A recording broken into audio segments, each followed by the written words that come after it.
আরে ভাই সরকার তো লাগবে না, ওরা তো সবসময় আতঙ্কে থাকে যে দল নিষিদ্ধ সেই দল নিয়েই।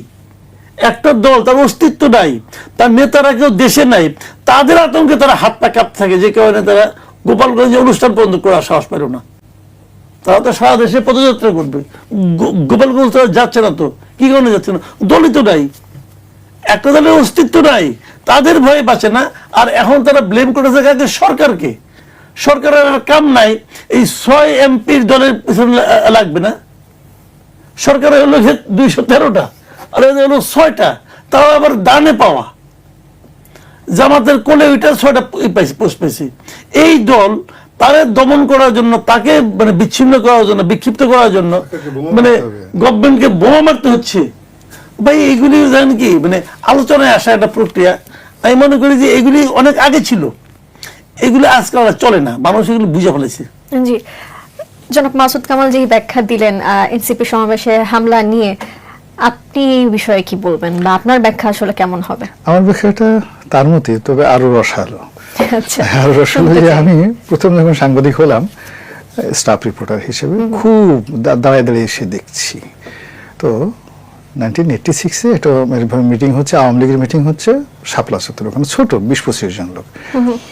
তো আমি ওখানে হা করে, আমার আসলে নতুন আসছি, ওইটাও ভালো লাগে, আবার বক্তব্য শুনতেও ভালো লাগতেছে। তো হঠাৎ করে আমার এক কলিগ, একটু আমার চেয়ে সিনিয়র যে আসে, সে বলছে রনি আসো, পিছনে আসো, এখনই বোমা পড়বে আর কি। আমরা এখন বোমা পড়বে কারা? আওয়ামী লীগের লোকজনই বোমা মারবে, নিজেরা বোমা মেরে এটা দেখাবে আর কি ঘটনা। আসো আসো আসো। ও মাই গড, আমি আসলাম, আসার পর দেখি কাটাকাট করে 10-12টা বোমা ওখানে মারা হলো। তো এই যে দেখেন 86 শুনে আমার এটা নিজের চোখে দেখা, আমার চোখের সামনে অনেকগুলো ঘটনা। এই যে ডাক্তার মিলন মারা গেলেন আমার একেবারে চোখের সামনে, আমি ওখান থেকে মাত্র 3-4 গজ দূরে ছিলাম, ওই জাস্ট আমার সামনেই উনি এখানে ঝরে পড়লেন। এরপর ধরেন এই যে 5ই আগস্ট শেখ হাসিনা ফলালো, সকালবেলা দেখেন কারফিউর মধ্যে আমি কিন্তু রাজপথে ছিলাম। এবং আমাদের এই দেশে সেই আমার এই জীবনের গত 35 বছরের এমন কোনো জাতীয় ঘটনা না যেটা আমি স্বচক্ষে দেখার আমার সুযোগ হয়েছে। তো সেই দিক থেকে কোনটা অভিনয় আর কোনটা বাস্তব এটা বোঝা যায়। মাসুদ ভাই যেটা বললেন সেটা হলো যে এই জিনিসগুলো এখন আর চলে না। এগুলো ওই যে নিজের যে বোমা মারা বা করা, এটা অনেক পুরনো খেলা, এটা সবাই জানে, এটা এখন আর চলে না। এগুলো 1। 2 নম্বর হলো যে যদি এটা সরকার মেরে থাকে, আওয়ামী লীগ মেরে থাকে বা অন্য কেউ মেরে থাকে, এটাও চলে না। এখন আসলে কোনো অবস্থাতে হরতাল অবরোধ, কোনো নেতিবাচক যে জিনিসগুলো আছে, আমি আগেই আপনার এই অনুষ্ঠানে বলছি যে আমাদের দেশের এখন জনগণ যার যার স্থানে থেকে তারা কাজ করতে চায়, ফলে তার কাজের এবং কর্মে, সেটা সরকার হোক বিরোধী দল হোক, কোনোভাবে রিজিকে যদি হাত পড়ে সে কিন্তু সঙ্গে সঙ্গে বিদ্রোহ করে। ফলে এখন আসলে সন্ত্রাস চলবে না। এরপরে হলো এনসিপিকে আগে বুঝতে হবে যে তারা প্রকৃতির একটা সুযোগ পেয়েছিল, they have got a opportunity, only an opportunity, nothing more. এই অপরচুনিটির ডিউরেশনটা আসলে 90 ডেজে শেষ হয়ে গেছে। 2024 সনের আগস্ট, সেপ্টেম্বর, অক্টোবর, এই 3 মাসের শেষ গেছে। নভেম্বর থেকে তার আমজনতার পর্যায়ে চলে আসছে, কিন্তু তারা এখনো যেভাবে চালচলন করতেছে মনে হয় তারা জর্জ ওয়াশিংটন, আমেরিকা প্রতিষ্ঠা করে ফেলেছে। এই যে তাদের চিন্তা চেতনা থেকে বের হয়ে তাদেরকে বুঝতে হবে যে এই বিপ্লব পূর্ব সময়ে হাসনাত, সার্জিস, নাহিদ ঢাকা বিশ্ববিদ্যালয়ে ছাত্রলীগ অথবা ছাত্রদল, এদের যে হল পর্যায়ের যে নেতা যারা আছেন তাদের সঙ্গে তাদের লেভেলটা কোন পর্যায়ে ছিল, অর্থাৎ হল পর্যায়ে ছাত্রলীগের সভাপতি আর বা হল পর্যায়ের ছাত্রদলের সভাপতি, তাদের সঙ্গে তাদের বন্ধুত্ব কোন পর্যায়ে ছিল? ওই নেতারা কি হাসনাতের কথায় চলতেন না হাসনাত তাদের কথায় চলতেন? এখন তাদের বুঝতে হবে তাদের লেভেলটা ওই পর্যায়ে। আর বাকি যেটা আছে, আপনি স্বপ্নে বসে বসে বিরাট একদিন শাহরুখ খান হয়ে গেলেন, টম ক্রুজ হয়ে গেলেন, ঐশ্বরিয়া রায় হয়ে গেলেন, এটা আপনার একান্ত ব্যক্তিগত ব্যাপার।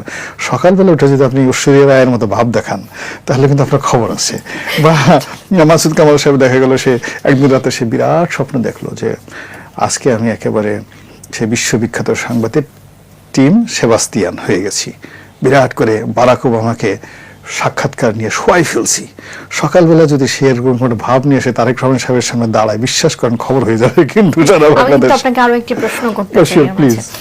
আপনি নিশ্চয়ই জানেন ঝিনাইদহে হতদরিদ্রদের মধ্যে বিতরণ করা সাইকেল একজন জামায়াত নেতা নিজের নাতনিকে উপহার দিয়েছিলেন, এবং পরবর্তীতে যখন সমালোচনা হয় তিনি কিন্তু তখন এই সাইকেলটি ফেরত দিয়েছিলেন। এখন আমার প্রশ্ন, মাঠ পর্যায়ে তারা সাইকেল নিতে চান, সংসদে বসে ওভেন নিতে চান, ওয়াশিং মেশিন নিতে চান, পর্দা নিতে চান।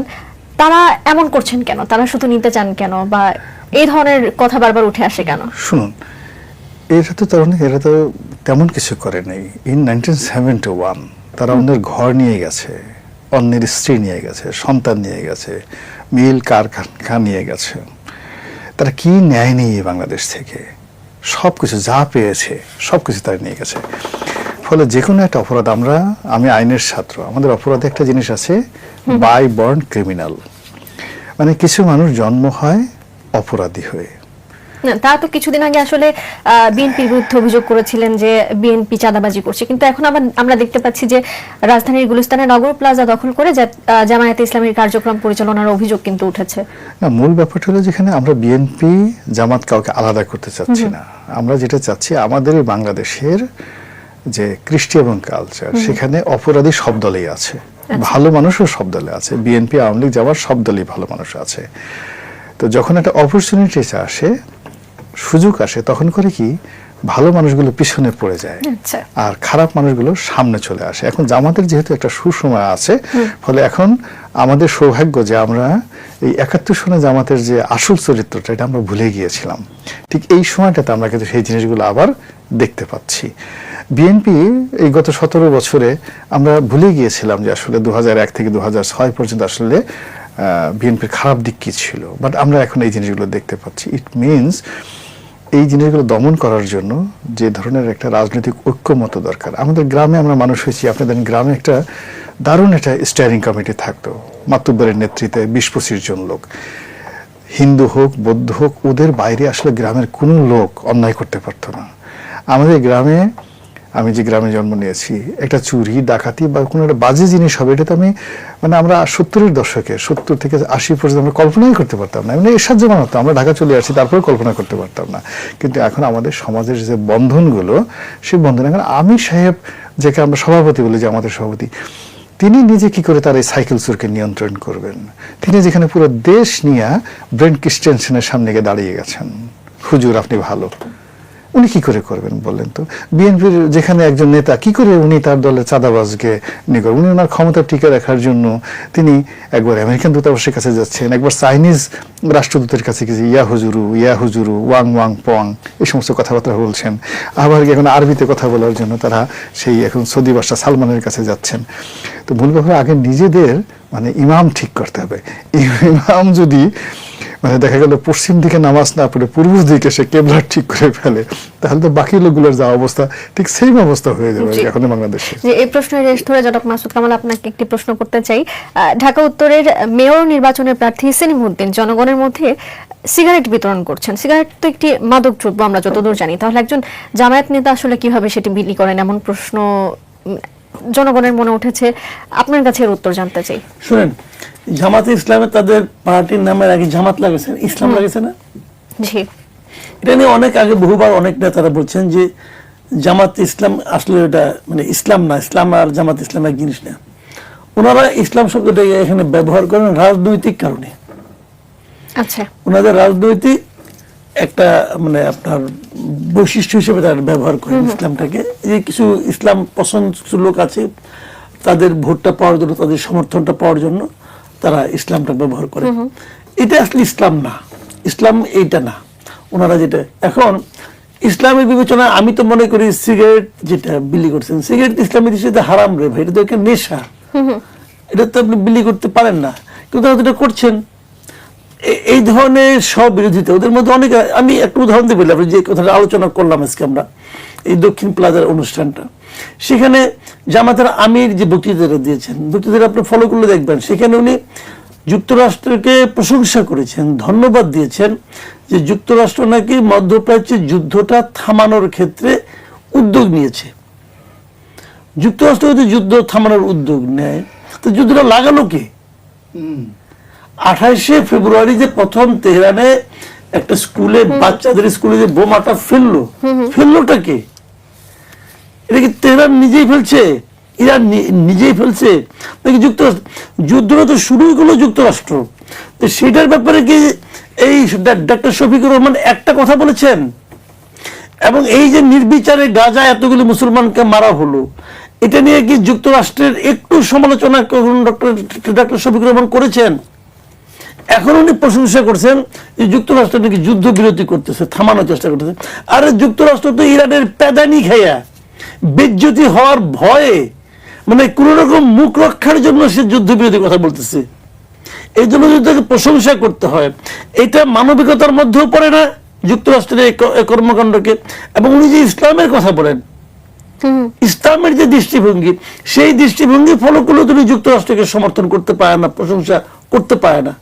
তো যদি ওনার দলের লিডার, যদি শীর্ষ নেতা, এই লোকটাকে আমি একসময় খুব স্মার্ট মনে করতাম। আমি এত হতাশ হয়েছি ওই বক্তৃতাটা শোনার পর, যে ইসলামকে এটা বলে যে তুমি এইভাবে মিথ্যা কথাগুলি বলো। মিথ্যা কথা বলছে উনি দিন। যুক্তরাষ্ট্র কিসের ইনিশিয়েটিভ নিয়েছে? এই জন্য কি ধন্যবাদ পাওয়ার উপযুক্ত যুক্তরাষ্ট্র? উনি তো ধন্যবাদ দিয়ে আসলেন। এখন উনি যদি এটা করতে পারেন, তো মেয়র পদপ্রার্থী সিগারেট বিলাইছেন ভাই, সমস্যাটা কি? গাঞ্জা বিড়ালি সমস্যাটা কি? উনি যদি জানেন যে সিগারেট বিড়ালের উপরে আমি ইলেকশনে 2টা ভোট বেশি পাবো, ওরা তাই করবে। এটাকে ইসলাম সমর্থন করে কি করে না, নৈতিকতা সমর্থন করে কি করে না, এটা ওনার দেখার ব্যাপার না। ওনার দেখার ব্যাপার হলো আমার 2টা ভোট বাড়তি পাইতে হবে। এইগুলি ঠিক না। জি, আপনাকে আরো একটি প্রশ্ন করতে চাই। জুলাই অভ্যুত্থানে স্নাইপার ব্যবহার হয়েছিল কিনা এমন প্রশ্ন কিন্তু বারবারই উঠে আসছে, এবং হলে সেটি কারা ব্যবহার করেছিল এটি নিয়েও নানান রকম বিতর্ক রয়েছে। অন্তর্বর্তী সরকারের এক উপদেষ্টা কিন্তু বলেছিলেন, এই স্নাইপারের ব্যবহার নিয়ে কথা বলেছিলেন। আবার ডক্টর মোহাম্মদ ইউনূস রাষ্ট্রীয় বিভিন্ন ভাষণে স্পষ্ট করে বলেছিলেন যে আন্দোলন কিন্তু হঠাৎ করে হয়ে যায়নি এবং এটি কোনো সাধারণ ঘটনা ছিল না, এটি অত্যন্ত সুপরিকল্পিতভাবে ঘটানো হয়েছিল এবং একটি ডিজাইন ছিল এর পেছনে। আপনারও কি আসলে তাই মনে হয় কিনা, এই আন্দোলনটা একটা সুনির্দিষ্ট বা সাজানো ডিজাইন ছিল কিনা? শুনেন, এটা নিয়ে না অনেক ধরনের ভুল বুঝাবুঝি হচ্ছে, অনেক ধরনের কথাবার্তা হচ্ছে। আসলে সাখাওয়াত সাহেব কি বলছিলেন সেটাও আমরা অনেক কিন্তু জানি না। সাখাওয়াত সাহেব, আমি কালকে না পরশুদিন একটা ভিডিও দেখলাম, উনি বলেছেন যে আমি বলেছিলাম, ওনার বক্তব্য, উনি বলছেন যে আমি বলেছিলাম যে কি 6.72 মানে রাইফেল 7.62 এই রাইফেল পুলিশকে দেওয়া হয়েছিল। ওনার বক্তব্য হলো এই রাইফেলটা বৈশিষ্ট্য হলো যদি কারো গায়ে লাগে তাহলে সে একদম মানে মনে করেন এখানে লাগলে পরে খেলে বেরিয়ে যাবে না, পুরো হাতটাকে ভেঙে ফেলবে। মানে এটা হলো লেথাল উইপেন আর কি, মানে এটাতে মানুষ মারা হয়। তো ওনার বক্তব্য ছিল যে পুলিশকে এই ধরনের অস্ত্র দেওয়া হয়েছিল কেন? পুলিশের কাছে তো মানুষকে মারা নয়, পুলিশের দায়িত্ব হলো এটাকে ফেরানো, একটা মবকে থামানো। তো মানুষ মারার জন্য যে বন্দুক ব্যবহৃত হয় সেটা পুলিশকে দেওয়া হলো কেন, উনি এটা বলতে চেয়েছেন। হ্যাঁ, এটা স্নাইপার দূরে থেকে, যেমন যে জিনিসটা নাকি মুনিয়াপা বলেছেন এমপি, যে দূরে হেঁটে যাচ্ছে, হঠাৎ করে গুলি লাগলো, সে মরে পড়ে গেল, মানে কোনো শব্দ নাই, তার মানে অনেক দূর থেকে মারা হয়েছে বন্দুকটা, গুলিটাকে। তো তার মানে স্নাইপার দূর থেকে লক্ষ্য করে মারছে। এখন এই স্নাইপারটা কে? স্নাইপার ইজ ওকে, আমি নিজেও বিশ্বাস করি স্নাইপার এর গুলিতে অনেকে মারা গেছেন। এই যে মুগ্ধ উত্তরের সেটা, ওকে কিন্তু স্নাইপারের গুলিতে মারা হয়েছে। এখন স্নাইপার হিসেবে কে ছিল? স্নাইপার হিসেবে পুলিশও থাকতে পারে। স্নাইপার হলেই যে এটা মানে এই হবে মেটিকুলার ডিজাইন হবে এটা আমি বলছি না, কিন্তু আবার মেটিকুলার ডিজাইনও হতে পারে, আমি তো জানি না, আমি তো দেখি নাই। যে জিনিস আপনিও দেখেন নাই, আমিও দেখি নাই, আমিও ক্লিয়ার না, আমিও কনফার্ম না, আপনিও কনফার্ম না, সেটা নিয়ে আমার ওই ধরনের একটা কমেন্ট করাই ঠিক না। আমি যেটা মনে করি, এটা হলো অন্তর্বর্তীকালীন সরকার বলেন অথবা পরবর্তী সরকার বলেন অথবা বর্তমান সরকার বলেন, তাদের উচিত হবে এটাকে ইনভেস্টিগেট করে প্রকৃত তথ্যটা জনগণের সামনে তুলে ধরা। কারণ তুলে না ধরলে কি হবে, যতদিন আপনি না তুলে ধরবেন অতদিন যে যার মতো করে ব্যাখ্যা করতে থাকবে এবং একটা ভয়ঙ্কর এক রূপ ধারণ করবে। আর একটা কথা বলে শেষ করি, সেটা হলো কি, মেটিকুলার ডিজাইন বলেন, ষড়যন্ত্র বলেন, এটা পৃথিবীতে সব দেশে সব সময় থাকে। এখন যে বিএনপি গভর্নমেন্ট আছে, বিএনপি গভর্নমেন্টের ভিতরে ষড়যন্ত্র হয় না? হচ্ছে না? হচ্ছে। কিন্তু প্রশ্নটা হলো শেখ হাসিনার আমলে অনেকদিন ধরে হচ্ছিল, বাট একটা সরকার পড়ে যাওয়ার জন্য কেবল ডিজাইনে কাজ হয় না, সেখানে জনগণের ইনভলভমেন্ট লাগে। শেখ হাসিনা সরকারের পতন হয়েছিল বেসিক্যালি উনি জনরোষের কারণে উনি পড়ে গেছেন। সাধারণ মানুষ ওনার পক্ষে ছিল না। সাধারণ মানুষ ওনার পক্ষে থাকলে পরে ওনারা সবাই পালাইতেন না, ওনারা নিজেরাও জানতেন যে আমরা জনবিচ্ছিন্ন হয়ে গেছি। দেখেন শেখ হাসিনা চলে গেছে, মানলাম, শেখ হাসিনার একটা আত্মীয় ধরা খাইছে, একটা আত্মীয়। দেশ তো তার আত্মীয় স্বজন বেশি চালাইতো, তার একটা আত্মীয় দেখেন তো ধরা পড়ছে কিনা? পড়ে নাই। কেন পড়ে নাই? জনরোষটা ওনারা উপলব্ধি করতে পারছিলেন যে জনগণ খেপে গেছে।